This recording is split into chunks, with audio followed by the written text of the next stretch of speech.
Je pensais utile qu'on puisse réfléchir ensemble aux modifications de pratiques cliniques pour la myotrophie spinale infantile depuis l'avènement des thérapies et du dépistage néonatal. Donc, cette première partie, du diagnostic à la thérapie, eh bien, je vais aller très très vite parce que c'est que des rappels pour planter le décor.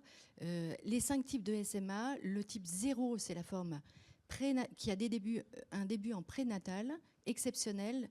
À l'autre extrémité du spectre, le type 4 qui débute à l'âge adulte. Donc le type 0 et type 4 sont exceptionnels. Donc on va surtout se focaliser sur les types 1, 2, 3. Type 1, Werning-Hoffmann. Type 2, intermédiaire. Type 3, Kugelberg-Welander. Pour les internes surtout, je rappelle que le gène a été identifié par Judith Melki, il ne faut pas l'oublier, Hôpital Necker, 1995. Et ce gène SMN1, qui est un gène copie, le gène SMN2, qui lui est extrêmement homologue sur le chromosome 5, avec 95% des patients qui ont une délétion homozygote et 5% des patients qui ont une délétion à l'état hétérozygote, avec, sur le deuxième allèle, un variant ponctuel. C'est l'exemple qu'a cité Marie-Pierre. Et puis, tout se joue avec l'épissage de l'exon 7. Ces deux gènes très homologues ont une différence nucléotidique dans l'exon 7. Et lorsque, à cette position, le nucléotide est un C, il active un site régulateur d'épissage qui conduit à l'inclusion de l'exon 7 dans le transcrit et à la production d'une protéine qui peut s'oligomériser, qui est stable, tandis que dans le gène SMN2, le T à cette position conduit à l'activation d'un élément inhibiteur d'épissage qui exclut l'exon 7 de la majorité des transcrits, à l'origine d'une protéine qui va rapidement se dégrader, mais ce gène SMN2 produit toujours une petite quantité de transcrits pleine longueur, incluant l'exon 7, et donc une petite quantité de protéines. Ensuite, dans les années 2000, Bruni-Wirtz a réussi à mettre au point une technique qui permettait de compter les gènes SMN1 et SMN2, et on a pu établir une corrélation inverse entre le nombre de copies du gène SMN2 et la sévérité du phénotype. Plus on a de copies du gène SMN2, moins la maladie est sévère. Et donc, le gène SMN2 est un gène modificateur. Donc finalement, les travaux de Judith et de Bruni-Wirtz ont permis de dire que plus on a de copies du gène SMN2, plus on produit de quantité de protéines SMN et moins la maladie est sévère. Et donc, vous l'aurez compris, tout se joue à cause du gène SMN2, de cette petite quantité de gène SMN2 qui produit du transcrit FL. Et donc, grâce à ça, on a pu établir 2 stratégies thérapeutiques. Donc, la première consiste à fabriquer de la protéine SMN à partir du gène SMN2 en jouant sur la modulation de l'épissage. Donc, finalement, transformer cette route de secours crevé en un bolide pour générer de la protéine SMN. Donc, c'est le principe de l'oligonucléotide, le nusinersen, AMM en juin 2017, du risdiplam, qui est une molécule chimique AMM en mars 2021. Et la deuxième stratégie thérapeutique, c'est la thérapie génique, qui consiste à apporter le gène manquant, l'onazemnogène abéparvovec, ou Zolgensma, c'est plus facile à dire, AMM en mai 2020. Et donc, finalement, cet arsenal thérapeutique est discuté et bien utilisé grâce à l'utilisation d'RCP, de thérapies innovantes, pilotés par les neuropédiatres qui se réunissent toutes les semaines pour leurs décisions thérapeutiques ou leurs décisions d'abstention thérapeutique, décisions collégiales pour éviter les disparités de prise en charge sur le territoire national. Et donc, on décide en fonction de la présentation du clinique du patient au moment du diagnostic, s'il a déjà une atteinte respiratoire, une atteinte bulbaire, mais également sur l'âge et le poids de l'enfant. Pour la thérapie génique, l'AMM dit qu'on ne peut pas traiter les enfants de plus de 2 ans et de plus de 21 kg, ou bien de l'existence d'une scoliose ou d'une arthrodèse qui conduisent à privilégier une administration par voie orale avec le risdiplam. Deuxième partie, de l'émergence des thérapies au dépistage néonatal. Alors, oui, le dépistage néonatal, c'est chouette, mais si on a démontré l'intérêt majeur du traitement en présymptomatique. Alors pour ça, je vous présente un travail publié en 2024 qui est parti du registre des Allemands, des Autrichiens et des Suisses Ils ont extrait les patients atteints de SMA avec 2 et 3 copies du gène SMN2, soit 234 enfants. Et ils ont défini 2 groupes. Le groupe des enfants qui ont été dépistés par dépistage néonatal, en orange, et le groupe des enfants qui ont été diagnostiqués après l'apparition de signes cliniques, Clinical Symptom Onset, en bleu. Et donc vous voyez sur le panel de gauche, la probabilité d'acquérir la station assise indépendante par rapport à l'âge de l'enfant. Et donc les enfants dépistés sont 91% à acquérir la station assise contre 74% pour ceux qui ont débuté des symptômes. Le panel de droite, c'est l'acquisition de la marche. Et vous notez que 63% des enfants qui ont eu un dépistage néonatal acquièrent la marche, souvent en décalé, contre 15% pour ceux qui ont débuté les symptômes. 63%, 15%. Les auteurs ont ensuite pris uniquement les enfants qui avaient été dépistés. Et ils ont défini deux sous-groupes, ceux qui étaient asymptomatiques à l'initiation du traitement contre ceux qui sont symptomatiques en bleu à l'initiation du traitement. Et vous voyez donc que les enfants qui étaient asymptomatiques ont, dans l'immense majorité des cas, acquis la marche et pratiquement aucun de ceux qui étaient symptomatiques au moment du traitement. Donc les enfants dépistés mais symptomatiques au moment du traitement ne vont pas acquérir la marche. Alors la question, c'est combien d'enfants sont symptomatiques à l'initiation du traitement? Eh bien, ce chiffre varie en fonction des études de 25 à presque 50%. Donc finalement, le message, c'est qu'on reste dans l'urgence thérapeutique, même dans le cadre du dépistage néonatal, d'où le commentaire de Marie-Pierre à l'instant sur l'importance de bien se coordonner entre les différents acteurs. Alors, je vous ai déjà présenté ce tableau de corrélation inverse entre le nombre de copies du gène SMN2 et la sévérité du phénotype. En réalité, cette corrélation, elle est imparfaite. Si je prends les 3 copies du gène SMN2, vous voyez qu'avec 3 copies du gène SMN2, je peux avoir une SMA de type 1, de type 2 ou de type 3. Donc le message, c'est que à partir du nombre de copies du gène SMN2, c'est impossible de prédire le phénotype.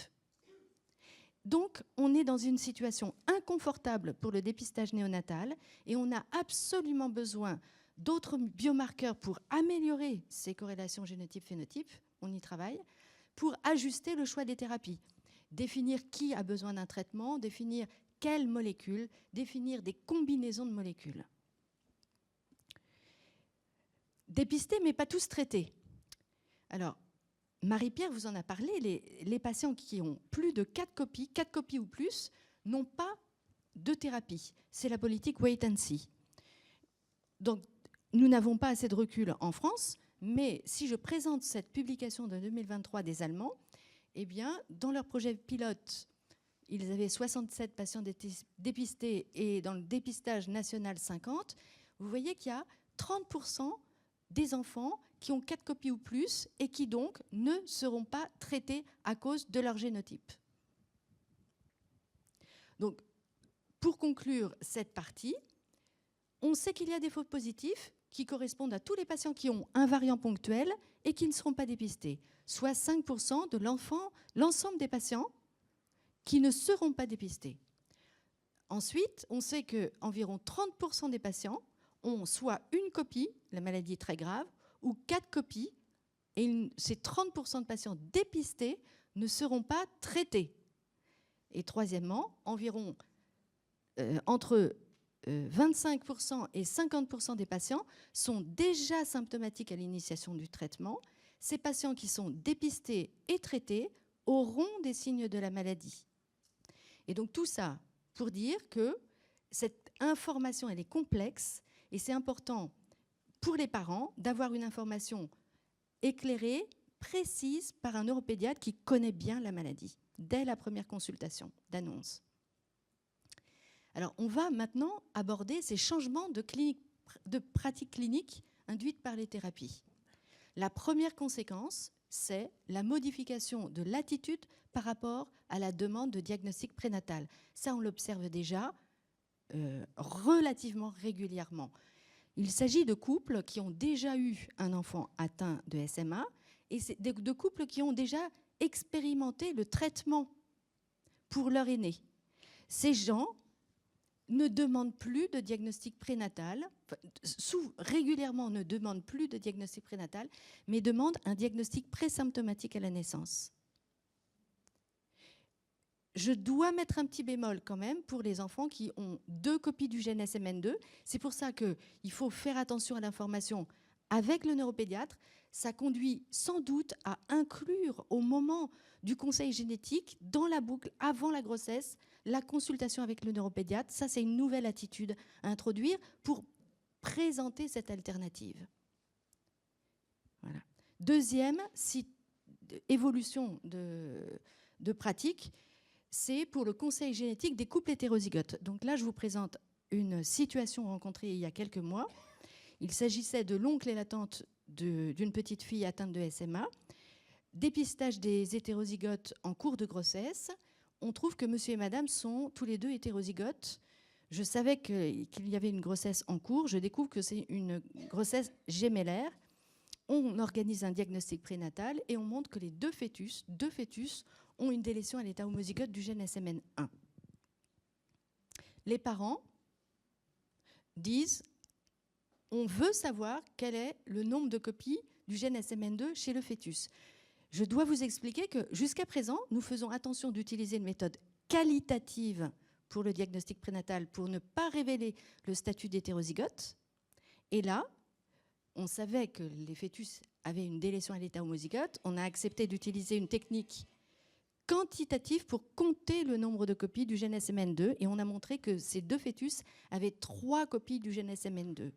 Les parents ont dit pas d'interruption médicale de la grossesse, une demande de confirmation à la naissance du diagnostic, du génotype et de traitement à la naissance. C'est ce qui a été fait.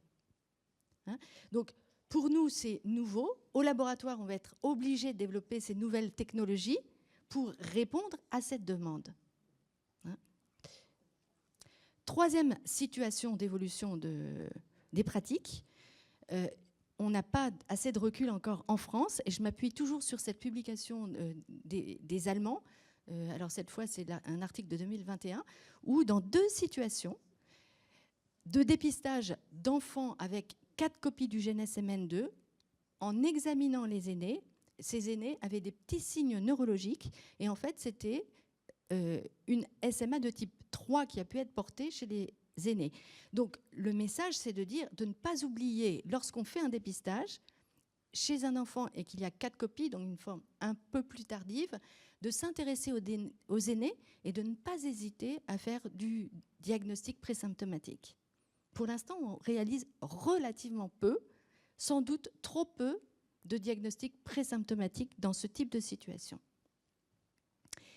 Et pour finir, j'aimerais vous présenter ces 2 tableaux qui vont peut-être vous donner un peu le vertige. Le premier tableau, en haut, c'est la population de patients à partir d'un article de 2004. 579 patients, donc une belle cohorte. Il y a 12% de patients qui ont 4 copies du gène SMN2. Et en bas, c'est le tableau que je vous ai déjà présenté de l'expérience allemande, le papier 2023, où on note qu'il y a 30% des patients qui ont 4 copies ou plus. 12%, 30%. Donc la question, c'est vraiment que deviennent les patients avec 4 copies du gène SMN2? Est-ce qu'ils vont tous développer la maladie? Voilà. Donc en conclusion, nous avons vu qu'il y avait 5 types de SMA, donc un continuum clinique, qu'il y avait 3 molécules qui stoppaient la dégénérescence des motoneurones. Donc la maladie, elle est stabilisée mais jamais guérie. D'ailleurs, dans le vocabulaire, maintenant, dans la littérature, on utilise le terme de disease modifying therapies et pas de traitement. Je pense que c'est important de faire attention aux termes qu'on utilise et pas de parler de traitement mais de thérapie. Que lorsque ces molécules sont administrées en présymptomatique, le bénéfice est majeur et donc on est très heureux d'avoir pu démarrer le dépistage néonatal national, que ce déploiement du dépistage national conduisait à des modifications de prise en charge dans certaines situations cliniques. Et l'avenir, c'est peut-être la thérapie in utero. Parce que pour les patients qui ont 2 copies du gène SMN2, on se demande si on n'intervient pas trop tard, malgré tous les efforts qu'on fait. Et donc, il y a une publication qui est en train d'émerger, avec, pour l'instant, des modèles précliniques qui sont importants pour vérifier l'absence de retentissement sur le développement, l'absence de risque oncogénique et aussi l'absence de traitement de la lignée germinale. Et voilà, je vous remercie pour votre attention. Merci. Merci beaucoup. Je regarde voilà, pour le micro, si vous souhaitez intervenir avant la dernière séquence de la matinée. Est-ce qu'on a des commentaires ou questions Internet? Pas encore. Oui, une. Eh bien, on va peut-être l'aborder avec vous. On rejoint Paul Rollier pour une question. Non, ce n'est pas une question du chat, c'est une question personnelle. Vous avez raison. Est-ce que vous avez eu la situation, on voit qu'il y a plus de demandes de présymptomatiques et moins de DPN, mais est-ce que vous avez eu la situation inverse, une famille avec un dépistage positif, 2 copies SMN2, où on voit que là, s'il est déjà un peu symptomatique, c'est un enfant qui ne marchera pas, et un couple qui dit non, on ne veut pas la thérapie, puisque... Oui. Ça, c'est discuté en RCP. C'est lors de la RCP à laquelle je ne participe pas. Ce ne sont que les neuropédiatres qui participent à cette RCP. On prend systématiquement en compte l'avis des parents. Donc, soit les parents qui sont très demandeurs et leur enfant est déjà très grave, et là, on leur propose un schéma thérapeutique qu'ils doivent adhérer, ou bien l'inverse, des parents qui déjà ont compris que la maladie était trop grave et qui acceptent l'abstention thérapeutique. Tout à fait, l'avis des parents est toujours considéré. Il y en a qui se sont positionnés pour l'abstention thérapeutique. Oui, absolument. Il y en a toujours qui se positionnent. On retourne le côté public. Oui, il y avait des mains qui se lèvent. Pascal et Julien. Quand un enfant est parfaitement asymptomatique et qu'un parent ne veut pas le traitement, vous vous positionnez Alors ça, comment ? je ne sais pas. Je suis désolée, je ne peux pas répondre à la question. Je ne suis pas invitée à ces RCP. Je ne sais pas. Il y avait une autre question. On arrive avec le micro. Oui, bonjour Sandra, merci. Je suis généticienne à Nantes et donc je fais partie de la RCP. Il y a quand même quelques généticiennes. Voilà. Oui, mais moi, je suis logiste. Donc en fait, c'est une discussion d'abord avec les parents. Je ne crois pas qu'on a été dans cette situation d'un enfant asymptomatique et les parents refusent le traitement.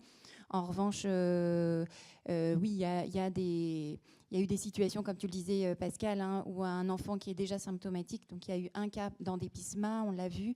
Nous, à Nantes, on a eu un cas récent où on a vu, donc il n'y avait pas encore le dépistage, mais on l'a vu à J18, avec un résultat que tu as rendu très vite, Pascal, mais déjà symptomatique et le choix collégial, mais de soins palliatifs.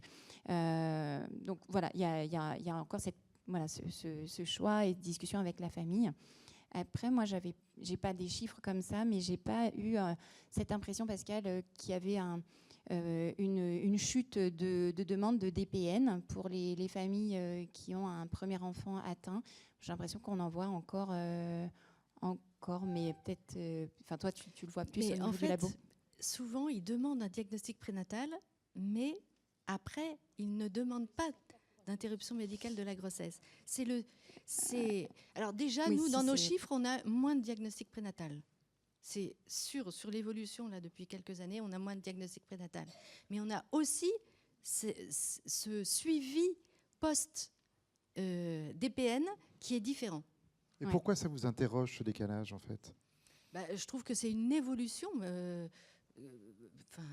Oui, les enfants...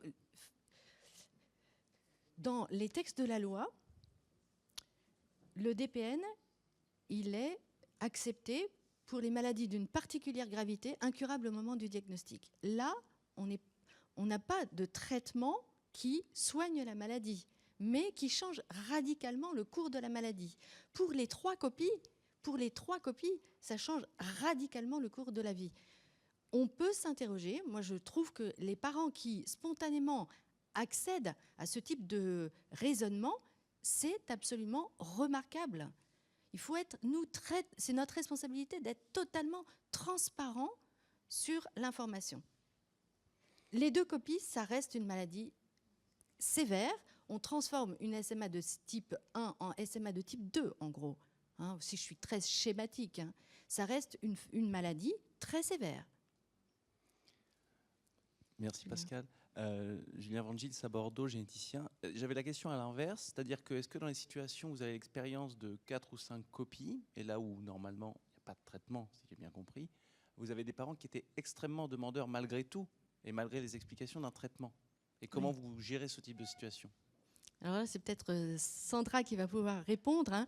Mais là, on a publié il n'y a pas très longtemps la cohorte des patients atteints avec 4 copies. Hein, là, je vous ai déjà montré le chiffre. Il y en a qu'on soupçonne fortement que tout le monde n'exprime pas la maladie ou très tardivement. Et à l'autre extrémité du spectre, il y a des enfants qui ont une SMA de type 2 avec 4 copies. Comment définir une attitude thérapeutique, logique, constructive, avec une telle disparité de spectre phénotypique? Donc, on est obligé d'avoir des nouveaux biomarqueurs pour préciser cette corrélation. Pour l'instant, c'est ingérable. La pression des parents pour être traités, parce que dépister et pas traiter, c'est quand même un échec du traitement, de la stratégie. Il y a quelque chose qui ne va pas. Alors, il n'y a pas de traitement, mais il y a la surveillance qui se met en place. Et donc, pour les parents qui comprennent bien la démarche, voici, c'est quelque chose voilà, où je crois, pour les cas qui se sont présentés, les parents ont plutôt bien adhéré. Nous, on avait eu à Nantes, on avait dépisté un frère jumeau asymptomatique avec 3 copies de SMN2, donc c'est pas que 4 copies. Et les parents, pourtant l'autre jumeau avait été traité par thérapie génique, les parents avaient vraiment adhéré à cette démarche de suivi clinique et EMG et de traiter dès le début de l'arrivée des symptômes. Les thérapies innovantes ont des effets indésirables qui sont qui peuvent être sévères, hein, pas forcément fréquentes, mais sévères. Donc ça aussi, c'est quelque chose que les parents entendent. Je crois qu'il y a une dernière question, puis après on a une autre Pascal à entendre, la dernière de la matinée, Pascal Delonlay qui va intervenir juste après. Et du coup, Pascal, pour ces cas-là qui sont compliqués à gérer, est-ce que l'analyse des autres marqueurs polymorphes, les SNP, dont certains ont été mis en évidence par ton équipe, pourrait aider, tu vois, les autres variants qui modifient le phénotype, si tu vois ce que je veux dire. Oui, je vois. Le polymorphisme de l'exon 7, par exemple. Alors là, je peux déjà répondre que ce ne sont pas ces variants du gène SMN2 qui atténuent le phénotype qui sont à l'origine de cette disparité de phénotype. Ça, on a déjà fait l'étude et c'est pas ça, malheureusement. Mais on fait d'autres travaux de recherche pour améliorer ça. Merci. J'espère que les étudiants du Master 1 de Biosanté de Rennes suivent bien toutes ces discussions. Merci encore. On peut vous applaudir.